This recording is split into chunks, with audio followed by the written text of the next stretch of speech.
faut considérer le temps comme un voyage. Et de même que vous, par exemple, de votre vie à votre naissance, tout se passe comme si vous faisiez une randonnée. Et donc, tout est effectivement planifié d'avance.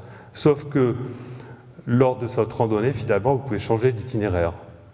Et si, imaginez que, le long de cette randonnée, vous avez l'impression de vivre, d'avoir une vie qui se limite à un espace-temps tridimensionnel, mais si jamais vous sortez du temps, c'est-à-dire que vous montez en altitude, donc vous regardez en altitude, il y a une partie de vous-même qui regarde en altitude, vous en train de faire cette randonnée, et vous allez voir toutes les autres possibilités que vous avez, toutes les autres alternatives de votre vie. Donc là, je suis en train de passer d'un espace-temps quadridimensionnel à un espace-temps à 5 dimensions, c'est-à-dire que j'utilise l'image de la randonnée, et donc le fait que vous pouvez vous voir en altitude en train de marcher, donc c'est un petit peu comme si une partie de vous-même pouvait vous voir en altitude, c'est-à-dire hors du temps en train de vivre.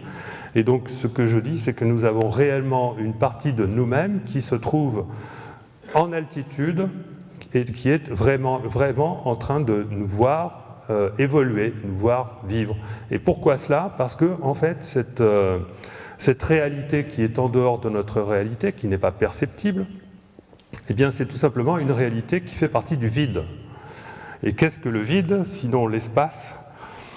L'espace que tout à l'heure je faisais vibrer, c'est-à-dire que, donc, on peut considérer que ce vide qui est composé d'espace en vibration n'est pas de l'espace en vibration, parce que je vous ai dit que l'espace n'existait pas, c'est simplement de l'information supplémentaire par rapport à l'information que nous sommes capables d'appréhender chaque jour. C'est-à-dire nous sommes capables d'appréhender un espace du temps, de l'espace et de la matière qui se résume à une réalité quadridimensionnelle. Il existe une réalité décadimensionnelle, incommensurablement plus vaste, qui englobe notre réalité, et qui est de taille, je crois, 10 puissance 120 fois plus d'énergie, c'est-à-dire 10 puissance 120 fois plus d'informations, c'est-à-dire que les physiciens découvrent aujourd'hui et ont démontré il y a quelques années que ce n'était pas une vue de l'esprit purement mathématique, mais que c'était réel.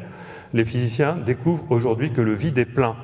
Et c'est quelque chose qui est extrêmement difficile à imaginer, à moins que l'on adopte l'idée que notre réalité n'existe pas et que c'est une projection holographique. Donc à partir du moment où c'est une projection holographique, c'est un peu comme si nous étions dans un film, dans une simulation, sauf que ce n'est pas le cas. Mais il est certain qu'il existe un en dehors à tout cela qu'on appelle le vide et qui contient une immensité d'autres alternatives possibles à nos vies, et que c'est cette immensité et c'est ce vide qui contient la majeure partie de notre conscience.